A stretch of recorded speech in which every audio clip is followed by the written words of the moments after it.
then I realized as long as you can get a good team, it's treating people like people. Money makes people more of what they already are, I feel like. So you got to watch those people if that happens. But as long as you're good and you can get a good team together, yeah, scaling it's really unstoppable. Welcome everyone to our Hero Capital Show. I'm your host Tim Mai, and today we have another amazing guest speaker on the line with us, Miss Maureen Miles. Maureen is a well-known leading real estate expert, speaker, teacher, entrepreneur. She's been in the RE mentor community for a long time. And Maureen, this is my very first time wearing an RE mentor shirt on one of these hero calls. Yeah, Maureen is the founder and managing partner of 4M Capital, which is one of the fastest growing multifamily private equity investment firm. In the last 12 years, Maureen has completed over $450 million transaction, raised over $75 million of private equity, and purchased over 3,500 multifamily units. And Maureen has exited out most of her portfolio at the height of the market. She was so smart at the height of the market in 21 and 22, and is now waiting to scoop up all of the good deals that are coming on the market in the next few years here. And Maureen has a vast amount of experience, including property management, construction management. She's experienced from being a licensed realtor, licensed general contractors, doing acquisitions, syndications, due diligence, renovation, asset management, raising money, and all of the good things that we need in this syndication space to be good at. And Maureen is she's active in the investment community. She's a member of the National Apartment Association, the Connecticut Real Estate Investors Association, the Apartment Association of Connecticut, and the Women's Real Estate Investors Association. And so with that, everyone, let's give Maureen a huge Texas welcome, y'all. Woo-hoo. Thank you. Nice to meet so many new faces, and thank you for having me, Tim. I look forward to the call here. Thank you. Yeah, I'm so excited to get to know you a bit more. And in the Oriental community, everyone talks so highly of you. It was great to meet you in person at the Ultimate Partnering event a month ago, and now getting to interview you. So if you can share with us a little bit about you, how you got started in this whole world of real estate, especially in this multifamily syndication space. Yeah, my real estate journey has been long. When you read those credentials, I'm like, I sound like I'm 150 years old, right? With all the stuff I've done. I've always loved real estate. And it started back when I was like, not to go too far back, but I started learning when I was a teenager. Basically, somebody was flipping a house next door to my grandfather. I started helping them clean up the job site on weekends. And then pretty soon they're like, hey, can you carry this cabinet for me and hold this piece of sheetrock? Can you do this? So by the time I was 19 or 20 years old, I could build a house pretty much from the ground up myself. I went to school for electrical, so I understand the wiring of all these things. So that was my first introduction into real estate. And some of those people I ran into, they had rentals. So I was just aware of that, right? They had 3 families, they had 4 families, things like that. And then I went off, got married, bought my first house, renovated that. I made quite a bit of money on that. I ended up finding there was an extra lot. I split the lot and sold it almost for what I paid for the house. And anyway, so real estate has always been something I've always been involved with ever since I was a teenager. I started buying small multis in 2000 after I stumbled. When I did that, that's when I first met Ari Mentor as well. So I stumbled in because I got cash tight on buying the smaller stuff in Connecticut, and somebody wanted to invest with me, but I didn't know how to take their money. I knew their rules. I had no idea what I was doing. So I said, if we do anything, let me find a course. So I went out and I found a private money course. And that's how I actually stumbled upon Ari Mentor and syndication. I didn't know it was possible for somebody like me to own a 100 unit property. That wasn't even on my radar. I was just trying to accept some dude's money that wanted to buy a 2 family with me, right? So that's how my journey into syndication happened. And I was blown away by it. But again, I'm trained as a network engineer. That's what I went to school for. That's what I worked for. I used to work in a room with no windows for 12 years. And after just a series of events, I got promoted and I was put on a work schedule where I couldn't really see my kids. I had to work Asia hours. So I would leave just before they got home from school, So I started going a little crazy in my brain. Just wasn't good. I have to be busy or the world isn't safe, right? Why my kids were at school and things like that. I could probably talk to you about a week about period in my life, but I knew I needed a change. So I made a shift. They ended up offering a package at work, and I was able to get 6 months off. And I was making good money. I was making six figures, but I was so discontent with everything, just missing the family and my work hours. And I got a new boss he was a real Yahoo, we like to call him. So anyway, I needed to get out of there. I had three back surgeries in 3 years. I think my body was literally shutting down because of the stress and the angst. And Mm, so when they offered the package, in the meantime, in the last previous few years, I had been buying smaller multis in Connecticut, right? But there was only so much time in a day. I had about 30 units under where my kids were also involved in that. As soon as they got their driver's license, they were collecting rent, they were changing locks, they were doing inspections with housing for me and things like that. So this is a whole family affair. But I realized I couldn't get past that limit of about 30 units, but I was self-managing. Me and the family were renovating stuff ourselves pretty much. I still wasn't good on delegating and finding the right contractors to do the things. So that was my journey to where all of a sudden I got to this point in life after my third back surgery, really discontent with this job where I was making good money, but I'm not happy with my life. And I decided to go for it when they offered that package. And in hindsight, I could have went after the 100+ units previously with the right partners, or I could have raised money for it. Were ways I could have gotten involved, but I was just limited in my own knowledge and capacity. But I was thinking I couldn't really go after the larger units until I left my job because I couldn't mm, imagine somebody investing $1 million with me and then buying an apartment complex and having an issue and saying, oh, okay, I'm going to put in a request for a vacation for next Tuesday so I could go look at it. It just, to me, I just couldn't connect those dots. So I had to wait till I was free from my job before I did it. And I did. I left my job. And 1 year later is when I closed on my first over 100 unit property. And I just didn't look back. Within 3 months, we had another 250 and then another 242. I actually just did a presentation to a doctor's group. So all the numbers are fresh in my head, Tim. We're hitting that was my introduction. And what I like to tell people too, if you're involved with smaller stuff or doing it, that's really why I was so good at it. I wasn't, you never know, right? When you buy your first giant property, I was living in Connecticut, it was in Atlanta. I didn't know if I like how it would be to delegate and operate something from so far away. I never used a third party management company. So there was a lot of new things for me. And the reason I was able to do that first property is I remember standing at the bottom of the driveway. It was like a big T-shaped parking lot. And I remember thinking like, okay, if this property management, like this outside property management thing doesn't work, or if this property gets in trouble, like I know I can sit in this office and run it myself and renovate units myself. Like literally that's what went through my head to give me the confidence to step into that first deal. And I never had to, luckily, although we put a lot of blood, sweat, and tears in it. But yeah, I never had to run it myself. But I knew I could sit in that office and run it between my kids and my family and help. So anyway, that was my journey into the first one. And then I found I was really good at it as I would run into issues with the property management company or maybe slow lease up or we're not getting applications. I knew how to go in and make adjustments. I didn't just have to rely on them. I like to tell people that are maybe doing smaller stuff or single family. And I used to feel like I was wasting time. Oh, I'm wasting so much. I'm not in the 100 units plus yet.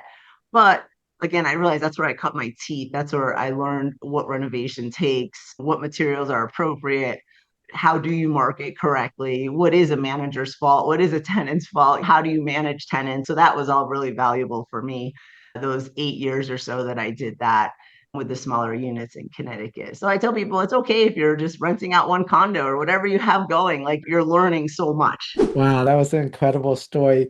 So what year was that you bought your first multifamily, like the property? It was '06. I bought two before I found Dave. And actually, Don was my coach. Don was my original coach back, which we laugh about now because it's 20, you're talking 20 years ago now. We both started when we were 15, obviously. Yeah, so 2006, that's right there at the height of the last market, and then the recession happened shortly after that. What was that experience like? Was it very scary? People losing properties, and any challenges that you had through that market cycle that happened in 2008? Yeah, it showed me a lot. I did, like I said, I got into it was two families I bought in Connecticut then. I did get in right at the height of the market. And of course, the plan was to just flip these suckers, right? And pop them out. And now I used to work for a title company. I've worked for a tax company.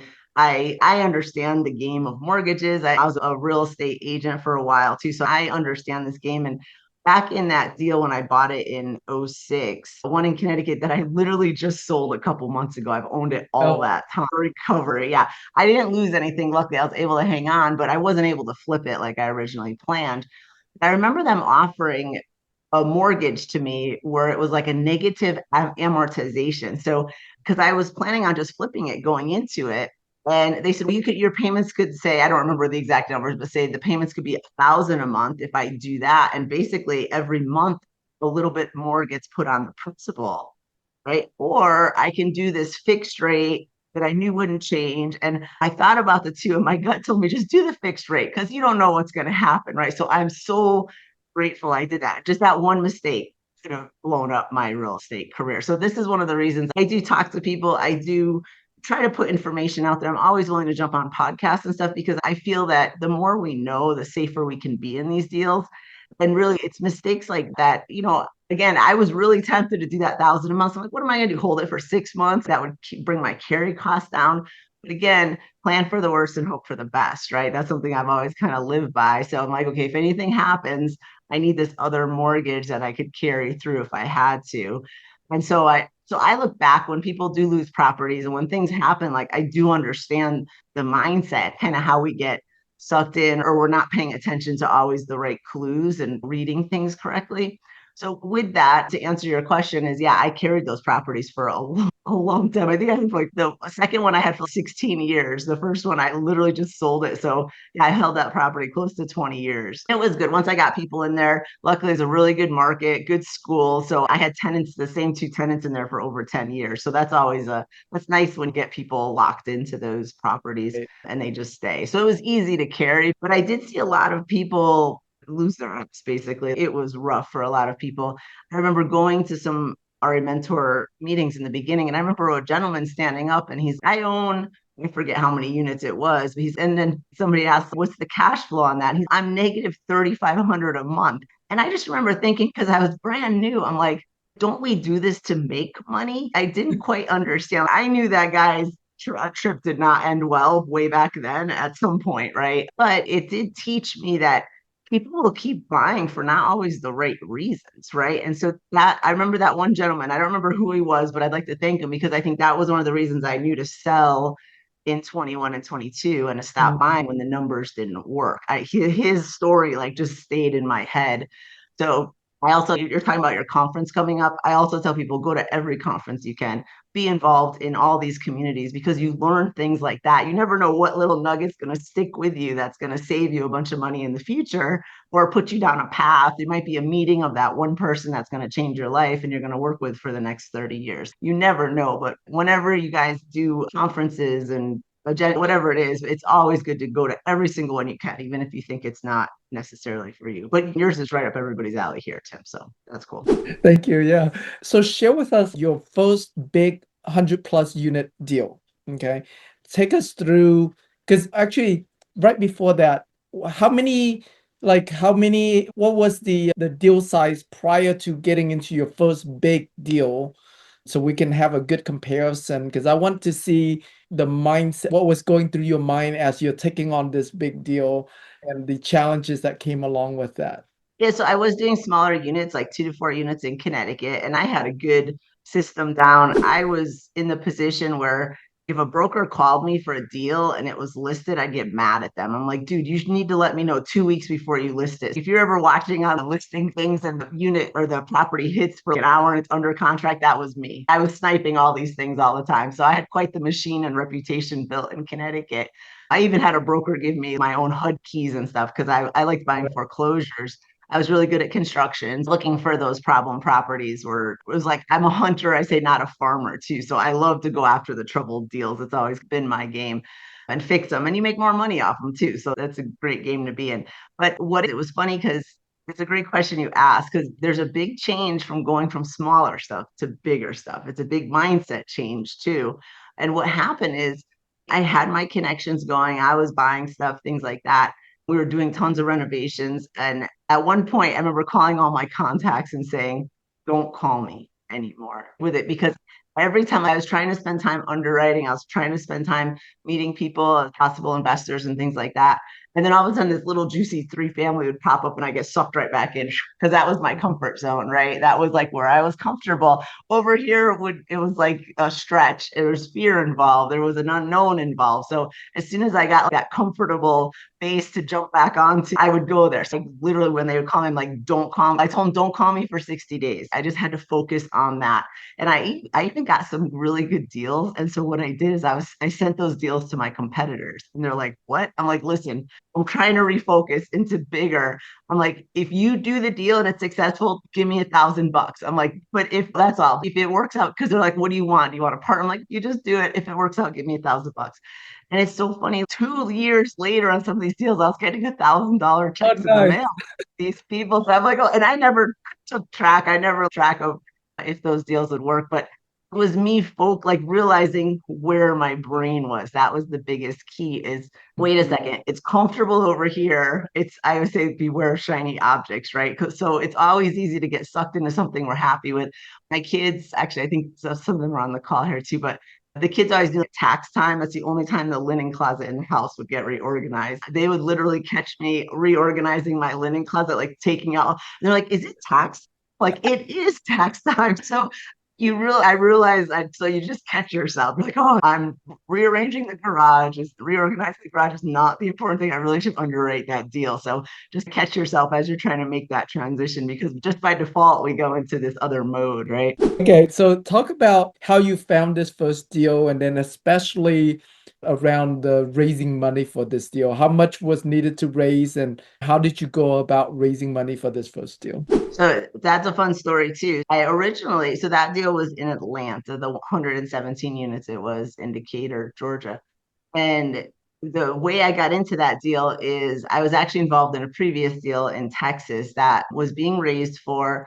They had brought me, they said, "Hey, would you like to come in as a GP and help us with this deal? We need some help raising money." And then I'm like, "How much do you need?" And they're like, and this, I'm going to give you guys a couple tips and tricks because I realized in hindsight, I was being taken advantage of.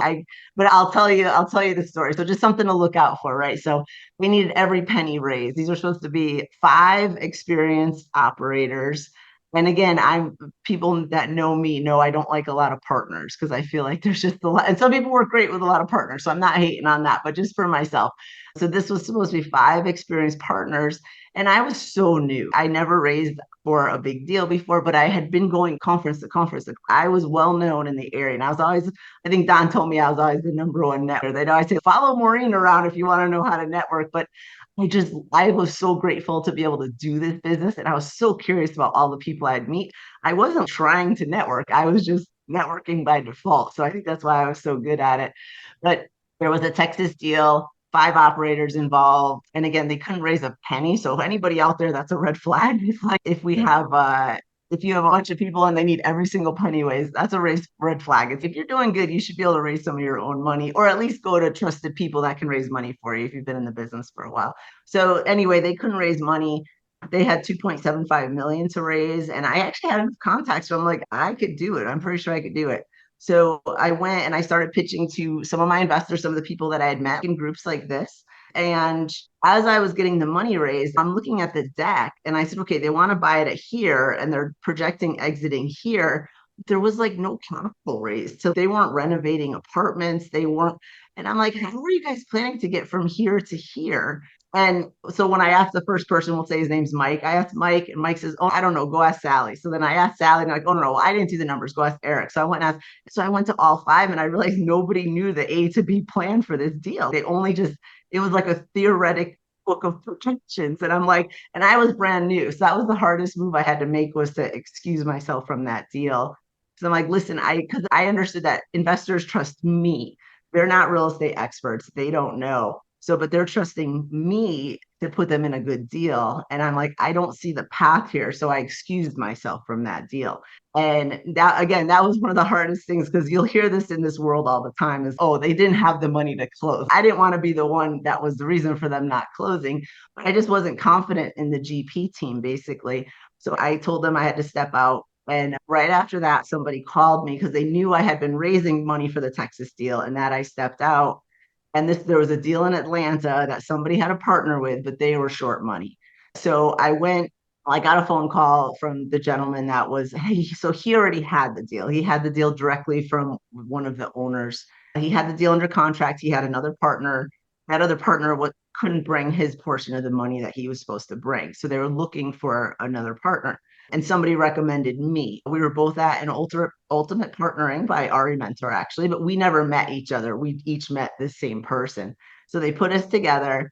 He called me, and then it was in Atlanta. Now, when I'm at these conferences, one of the things I do is I find out what markets people are in. So I happened to meet a guy from Atlanta. And so I called him as soon as this guy, my first partner was with Andrew. So as soon as Andrew called me and told me about the deal, I hung up the phone, called the person that referred us. I'm like, who is this guy?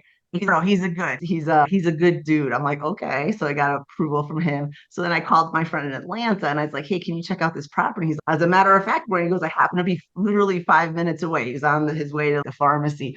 So again, somebody I met at one of the conferences was 5 minutes away. Within 15 minutes, I had about 200 pictures uploaded to me. I knew that there were holes in the fence. I knew the tenants were upset because they moved the garbage. I knew. So I called Andrew back, and this is probably 25, 30 minutes later. And I gave him all this info. Boom. And then, because he was vetting me as well, right? Can I perform? Can I do this? And in hindsight, those guys are super lucky that I got in that deal because of my operation skills that I wasn't sure if I was good at the time, but I think I saved that deal for them.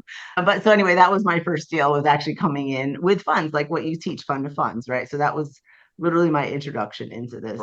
Wow, that's amazing. Okay, would you say that the bulk amount that you raised for that first deal was from people that you met at events?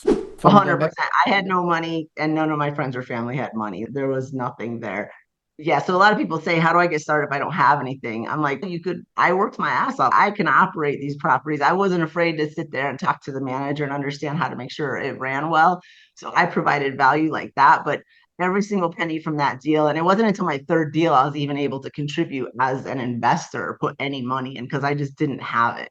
So you can get started with no money, especially if you have, say, what is your value to the team? Operations is a huge value to a team. Construction is a huge value to a team, because not everybody knows those things unless Yeah. you have experienced them before. So both of those, you can earn your place on a team sometimes. And that's really what makes or breaks properties, is the operations. You could buy a property, but if you don't run it well, a great property will turn into a bad property very quickly.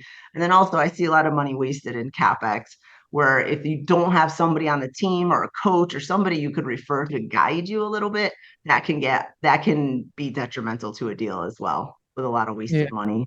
that's so good. You brought something up that a lot of people don't realize. Because the acquisition part of the business is the most fun, the most sexy part of the business, right? It's exciting, but they don't realize that acquisition account for maybe 20% of their success, right? 80% of your success is in the operations, and yeah, in the 5 years that you have to run this thing. And yeah, and it's so cool to hear that's where your strength lies. So share with us a bit about that. What are some of the things that you do in the asset management of these properties that that you see that others make mistakes on? Going back to the construction, one of the biggest things is capital. Because if you get a bunch of people, maybe they own previous businesses, they're retired, like you get people, doctors, right? They just aren't aware of construction. So if you have no knowledge of construction and nobody on your team, property management companies aren't always your friend either. You think they're looking out for you, but there's such a kickback thing in this environment. Yeah, we could talk a whole meeting about that stuff, what I learned over the years. But yeah, it's construction. Just to give an example, one of the deals I looked at one time, 1988 property, I asked for, hey, give me a list of capital improvements that the seller had made. And one of them was $800,000 for electrical. And I'm like, oh, in 1980, I could see if it was a 60s property, maybe, right? But it's a 200 unit property built in 1988. I'm like, why would you spend 800,000 for electrical? And so I asked the broker. The broker didn't know. And so let me ask the seller. He asked the seller, and the seller's response was, he goes, I don't know. The contractor told me I had to replace each of the circuit breaker panels in all the apartments. He goes, that's what that was for.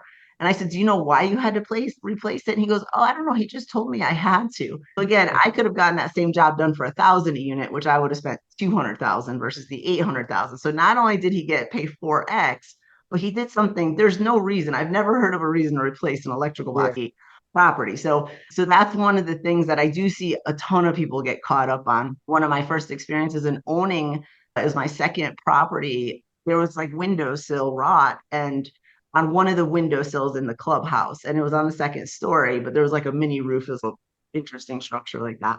So I climbed up on the roof, I see the rot, and the property management company said, we'll get you some bids, right? So I'm thinking it's going to cost a couple $100. I can literally do it myself. Okay. I get some bids, and there was a bid for 40, 60, and 80,000 because they're going to get me 3 bids for this. And I'm like, I was flabbergasted. I'm like, I can't even imagine how I would spend that much money if I had to fix, are we replacing the windows? What does this entail? And I was so interested. So I flew down to meet them. I went to Atlanta. And one of the guys, and again, this is a common trick. Sometimes they'll bid it out by different ones because they want you to go with the 40. So they're going to send you a 60 and 80,000. So you're like, wow, the 40,000 is definitely a deal. Boom. You don't think about it anymore. But I met the groups out there, and one guy said, since we have to tear out the trim in order to replace this, we have to go all the way down to the studs to see if there's any damage. And then we're gonna have to reside the whole down lower half. That was like the what everyone was quoting. And then the 80,000 one was like residing the other portion that wasn't touched as well. So like the whole building. And I got down there and I'm like, can you guys just wrap this with aluminum coil? And they're like, the angles here are too hard to make. We can't wrap it because there was nothing structural. It was just literally a windowsill that the paint had came off of and it was like dry rotted a little bit. I'm like, I would just pull it out, replace it, and then wrap it to prevent future damage. And he's, oh no, my guys, we can't make bends like that. And I said, if you get the brick for me, I could show you how to do it. And I wasn't trying to be a smartass. My construction people were like, my team was laughing their asses off, but we got it done for four. We fixed that problem for $400. And so these are the things. Construction is huge. And management is huge too. If you don't know how to watch your expenses and what they should be getting away with, and I tell everybody, and I'm not judging anyone, but contractors, property management companies, a lot of managers even, I'm like, they're as lazy as you let them be. So sometimes there's little, they'll nickel and dime you. If you don't catch it, they'll nickel and dime you again. If you don't catch it, it'll just keep getting worse until you question some of those expenses. The other thing is just crazy expenses. The one I like to use an example of is the balloon rentals. All of a sudden, this $99 a month starts showing up across 12 of my properties. So every month is $1,200 a month for balloon rentals. And I'm like, what the hell is a balloon rental? I never even heard of a balloon rental, right? And so they go, right, it's like the used car dealers. Instead of having balloons we blow up to get attention, we'll put it out at the street and they're like hard vinyl balloons that don't really have air. And I looked them up. You could buy them for $67. You could buy these balloons. Okay. And I'm like, this is not a good idea unless you're the one renting the balloons. So I'm sure the management company was getting some kind of a kickback for, because sometimes the management company, if they're just earning a little bit off of your property and they do it times 50 properties or 100 properties, it's very lucrative. So you just have to watch all that weird stuff. So that would be my, and we could talk a week straight on management things that I see. That's yeah, no, it's those little things that people don't realize that adds up a lot, right? And it can eat into all of your profits. And yeah, it's One of the things I like to remind myself too, and everybody else too, is there's a 5,000 a month rule. As it's basically at a six cap is where the valuation comes in. But for every 5,000 a month you gain, it's $1 million valuation on your property, and it works in reverse too. So every 5,000 extra in expenses, that's $1 million valuation on your property. So if you're getting dinged $500, I think hey, that's 1/10 of my $1 million they're taking a bite out of. So every little bit, like, so my brain yeah. always works in chunks like that. So it's always, so that it works both ways. Yeah. I love the way you simplified that, and it helps keep the numbers alive for you to watch out for, right? That's awesome. Yeah. Okay. You went from single family duplex to 100 and you said 50 something units. And then next thing you know, you had 3,500 units plus.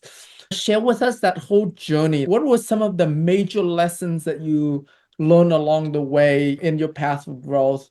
Yeah, to what the scaling looks like for the people that can see themselves in your shoes. You started where you were as in single family, expanded into multifamily, and really scaled and built it up into a multi-million dollar empire. Yeah, and I tell people so one of the stories I have when I was closing on my third property, which was a 16 and change $1 million property. I was literally in the attorney's office and my cell phone's blowing up, right? And my partner there, he's like, what is going on, Maureen? It was just going crazy. And come to find out, it was somebody was parked in front of the dumpster at a four family I still had in Connecticut. That was probably a $300,000 property or something. But I realized it's actually easier once you cross that threshold of realizing that 100 plus units affords you a full-time person inside and a full-time person outside. That was the game changer for me because after running around for 8 years, right, and having the kids collect rents and changing locks and showing the apartments, my sister's online, she showed a ton of apartments for me. But it's like after doing all that stuff, when you realize the just the peace of mind you get with having someone. I said, there's somebody that literally wakes up in the morning, takes a shower, gets dressed, goes to work on my property. That was insane to me. That was such a mind shift. And then I realized it was easier for me to run this 242 unit building that was fully staffed or property rather than my four family. My four family was a bigger headache than the 242 unit property. And that was really an epiphany for me. And then I realized as long as you can get a good team, which is, again, it's treating people like people. Some people, they get into this business, they have huge heads and they're just I said, money makes people more of what they already are, I feel like. So you have to watch those people if that happens. So, but as long as you're good and you could get a good team together, yeah, scaling it's really unstoppable. It's rinse and repeat because once you kind of just get it down, you could just keep rolling. And then it actually gets easier. One of the other big shifts for me was realizing when I'm doing the smaller units, there's always issues with the bank. It's like, my gosh, if I ever bought a new car or I put $100 on my Macy's card or something, they're questioning it, right? What is this thing? It affects my debt to income. But once you get into these larger properties, like as soon as I had a couple under my belt, actually just two, I was able to always self-sponsor myself after that. And they want to reward you with more. You have 10 properties. What would you like, Maureen? And I even remember one property they were giving me trouble. It was in a really far out tertiary market and they didn't want to finance it because they're like, oh, it's too far, too small of a market. But I said, okay, but whoever's financing that one is also going to get this 250 unit I'm buying. And they go, okay, we'll finance it for you. So you kind of like really you get a lot of control once you start having a lot of bigger properties. So that was a really thing that would limit me in the beginning a lot was the financing when you're doing the smaller deals. Because even a portfolio lender is going to lend you about 10 properties if you have a credit union relationship or something like that. But this one, you're literally unstoppable once you have one or two under your belt, there's no limit. And they don't care if you're buying a new car or whatever. As long as you're not a felon, your credit, you don't have a bankruptcy, you have a decent credit, you're good. And as long as then they vet the property more so than you. And not That was only a that, but well, a lot of these bigger properties is non-recourse. They don't go after you personally like they do in the smaller properties, that's where you true. have to personally guarantee. Yeah. And a lot of Yes. people don't realize a lot of people's I'd rather go after the smaller properties because I can own 100% of it. I can control everything. But it's so much more work to own 100% of $1 million deal than say 10% of a $10 million deal because you have a whole team in a $10 million deal that you don't have in a $1 million deal. You are the team. It's Yeah. so true. And the team could make or break you too. I always tell people when they're thinking about partnering with somebody, make sure you have dinner with that person. Make sure you know them. I'm in a lot of different network groups and some of the people are pretty high net worth. And I remember it's probably maybe 2020, it started happening where all of a sudden a lot of my friends all of a sudden they're in multifamily now. And I'm like, wait a second, but you sell airplanes. Like, why are you in, or you sell different things? That's not your business. But they got involved. I'm like, do you know the sponsor? And they're like, no. So I'm like, just be careful. Just know the people. When you're going to partner, you're right. It can be glorious, and it's a lot more fun to actually do with a partner when you're tackling these deal together and you get it wrestled and under control and you close on it and then you get a great manager and I always work on the team a little bit so I get a great team that's really cohesive and then it's almost like at home. It's like it's really good and it's fun to enjoy that with other people. But the wrong partner will also make you wish you never heard about real estate or multifamily, right? So I tell people, make sure when you're going to partner with people, go have dinner with them. There was one issue I went where the guy didn't get a fork or he dropped his fork and he asked the waitress for a fork. and she was busy and she like forgot, and she came back, or like grabbed her and he was so rude to her. And I was like, Mm. whoa, I would never work with this dude, because real estate is, there's, when it's good it's really good, when it's bad it can get very stressful, and I can guarantee you there's always ups and downs in this, right? I would say we're never bored. And once you join this, you'll never be bored. But just make sure you get partners that you're okay with that. Really get to know them. Have a beer with them if they drink alcohol. You want to know who these people are. Oh, that's so good. All right. So you mentioned earlier about catching the telltale signs of when to exit the market back in 2021 and 22. Share with us what are some of those telltale signs that you were looking out for, that people should look out for in the next market cycle?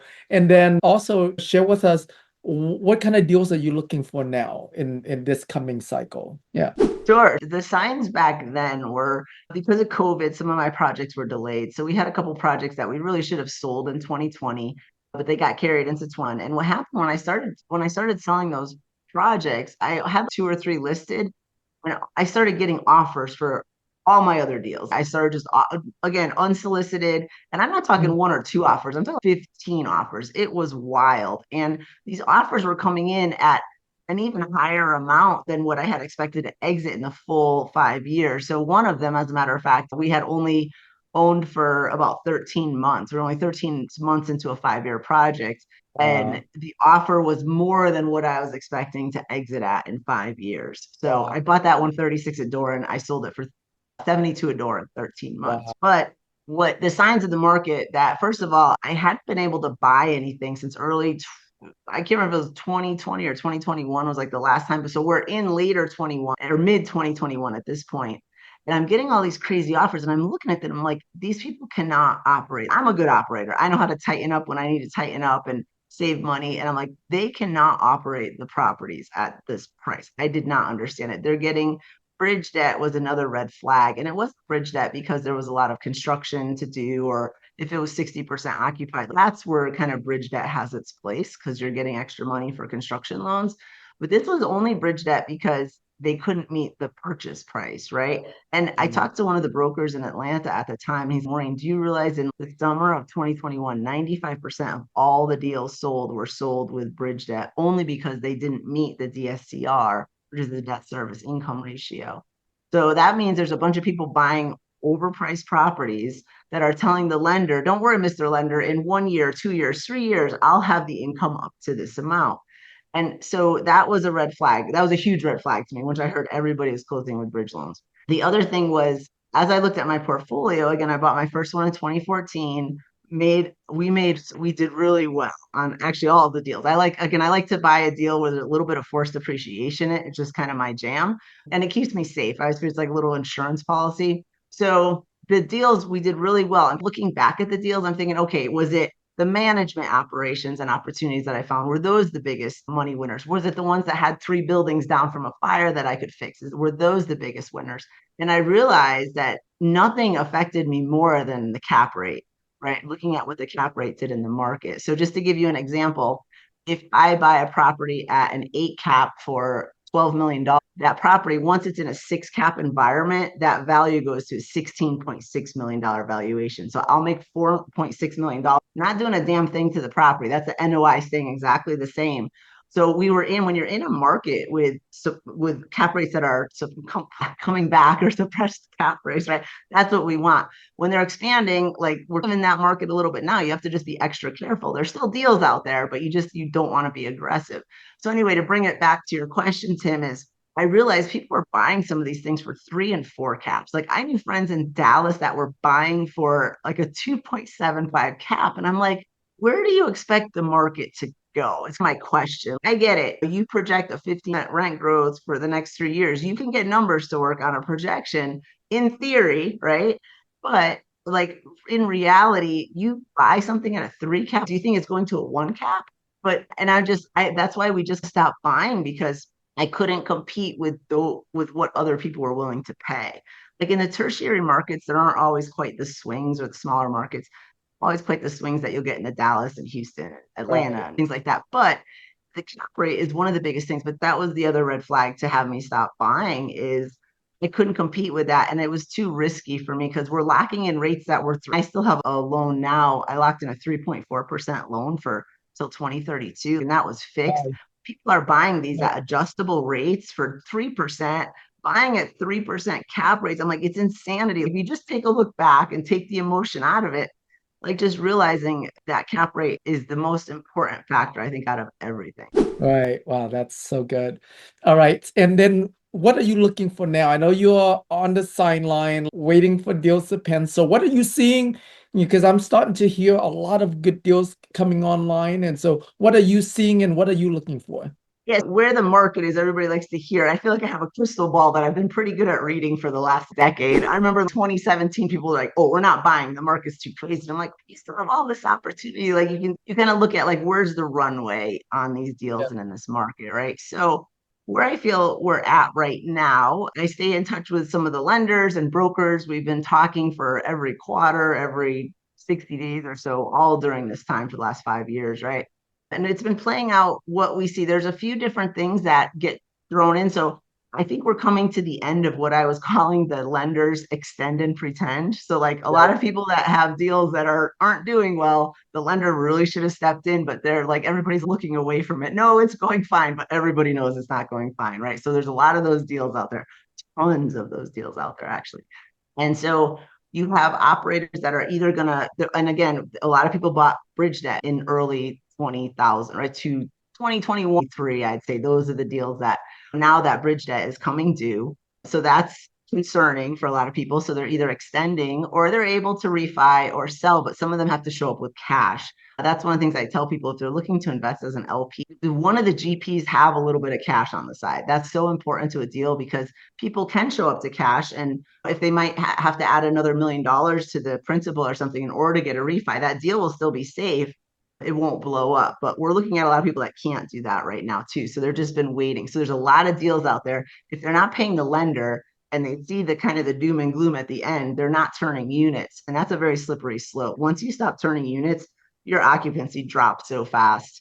So I'm seeing a lot of deals right now, 50, 60%, but I feel like they're still a little bit delusional on the pricing of it. So the pricing has pulled back, I think at least I'd say 20% for a normal stabilized deal that's not having any issues. If you compare it, we're getting a lot of calls from brokers. And I was like, oh, it sold for 200,000 back in 2021, but they only want 30 for it now. I'm like, the value of it really is only 150 if it wasn't distressed. And now that it's distressed, it's way under there. So keep that in mind.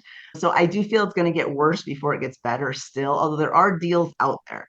I just tell people don't be aggressive in your numbers. One of the things we've seen recently is a lot of these new developments being delivered, right? And I said, when you're in a development, so I have a development in Texas that we're actually selling now, but so once you start a development, you're pregnant. That thing's coming one way or the other. You can't stop in the middle of the development, right? Or you'll lose it, right? So a lot of these are getting developed, which in some of these bigger markets, you'll see 2, 3, 4 months of concessions, right? So I step back. I've been seeing that the last few months getting worse, actually. They're getting even larger. And so I asked myself, okay, what does this mean in the market? And what I believe it translates to is a resistance to rents being lower. Because if they had lower rents, they'd be able to rent out those units, right? But they're trying to, there's a resistance to lowering rents. So they give away free rent, hoping to keep those value highs. That value, the value is high, especially on these new construction that they're hoping to refinance or sell out of, right? So that's where we are right at this very moment in the market. So I believe at some point we're going to see some lower rents. So I advise people that I speak with or that are in some of my groups, just it's not just conservative anymore to just figure no rent growth. It's conservative to actually even project a rent, Mm. like if you want to be conservative. It was conservative. Hey, there's no rent growth in my projections. That's super conservative, right? I'm like, you might even want to pull back just to be extra safe. So you're looking at a deal right now, especially something 50 or 60 or 70% occupied, which that is going to be the plethora of deals that are coming to market, I feel, in the near future. You just want to make sure that when you do these bigger jobs like that, you're always like projecting 2 to 3 years out because that's how long it's going to take to get everything under control, get everything leased back up again. So you want to just be conservative and really watch those numbers. Again, once you get outside the major markets, they don't swing as far. So if you're in some of the smaller markets, this might not apply to you. And then there's cities like Nashville. I think Nashville has legs. If I had to bet on one city, it's Nashville. I think there's a tax-free state. They have all kinds of stuff going. Cities like Austin, Denver, I'd be a little bit scared of some of the AI stuff, right? Anything where there's a lot of software engineers, I'm like, like just be aware. And again, it's not saying something else won't fill those jobs, but Austin is the market with the 4 months concessions right now on some of the deals. And again, if you buy it at the right price, that's great. This is coming into a huge opportunity to buy, but just make sure you can carry it through whatever comes. I don't feel like it's going to be super aggressive. Yeah, I tell people in my group that I run, there's deals out there. So definitely underwrite, because if you don't underwrite all the time, you won't know a deal. If it drops right in your lap, you won't recognize it because you're not aware of where the market is. But I do feel that, yeah, that the market is, it's going to still get a little bit worse before it gets better, in my opinion. So sorry, Mm. everybody. I know it's not what everybody when you're like, go now, back up the truck, buy everything. But I feel, and it's just my personal opinion, I feel like we're not quite there yet. And again, it's very market specific. Your market may be different. Do you personally have a favorite market that you're watching the most? I started my business in Atlanta. I know Atlanta really well. I have my connections there. Atlanta's a rough market. Like I feel like a lot of the equity groups and people say New York equity, they hear Atlanta, it scares them to death because Atlanta could be rough if you don't know the area you're buying in, don't understand how to manage it correctly. It's just I'm also in South Texas, and South Texas is like its own planet. I swear, you can, unless you have a partner that's from South Texas, I feel like you cannot. I wouldn't be able to run that property if I didn't have a partner involved that was from the area because they Mm. run on their own time. It's developed my patience quite a bit because it doesn't run as quick as New York or Connecticut. And yeah, so Dallas, Fort Worth, Houston, San Antonio, I think those are going to be some of the biggest hit markets with what's coming for distressed property. I don't want to say foreclosures because who knows where in the path things will fall, but I believe anywhere that new sellers were going crazy back in 2020 to 2023, say, where they were just buying. And I think that's why those markets are some of the more volatile markets now, which eventually will turn into the greatest opportunity, right? They kind of are a pendulum, they kind of swing on both ends, I feel like. Somebody would tell me some Vegas numbers. I have a friend that buys a lot in Vegas, and he would think there's 30,000 coming to Atlanta, in, I guess, units that are, or not units, but properties that are, and I don't know these numbers, what he was saying, that are in trouble basically. And Vegas had 3,000. So it was like, so Mm. again, certain markets will get hit harder. But I also heard from one of the brokers, he was at a conference where the head of Arbor was talking, and Arbor is one of the biggest lenders. I believe it was the head of Arbor that he was talking to, but they go, when you hear that a property is in trouble, what market do you not want to hear it's in? And he said Atlanta. And I'm like, yes, I'm okay if it scares them because I know how to operate there. But yeah, but I think all those markets are going to be huge opportunity. You're in Houston, right? So Houston, Yep. Dallas, yeah, San Antonio, that. And then there's always tertiary markets and pockets everywhere. Yep. All right, Maureen, before we open up for Q&A here, for those that want to reach out to you, learn from you, invest with you, where would you like to send them? Actually, so this is, and for the women out there, kudos to you. They still think I'm the property manager when I show up, but again, I know that's their perspective, not mine, so it's cool. But there's so few women in this that I was able to buy queenofmultifamily.com. So Queen MF is my website, so Queen and then M like multifamily MF. So Queen of Multi, or I'm sorry, www.queenmf.com. And maybe we could put it in the chat to one of my people that are on here. And you can reach out. We have a free community. Again, I just try to keep people safe going forward because this has been life changing for me. I've changed generations in my family by doing this. And I hate for somebody to get knocked out. Like way back when we talked about that first 2 unit property, that if I just took that wrong mortgage, I would have been wiped out. Like real estate to me would have been something that's very scary and dangerous and risky, right? But the more you know and the more you educate yourself, the risk can go way down. Like for me, I'd rather invest in real estate than buy stocks and bonds because for me, that's risky because I don't understand it as much as the real estate that I can control, wrestle. I can make it do what I want to do. I can go show up on the property and move into a unit if I need to. We can control that. But it's queenmf.com and support at queenmf.com. I'll put you in touch with my sister. And there's all kinds of stuff from there. You'll find the free information, and however much you want to get involved, you're welcome to. But there's a lot of free good stuff on there.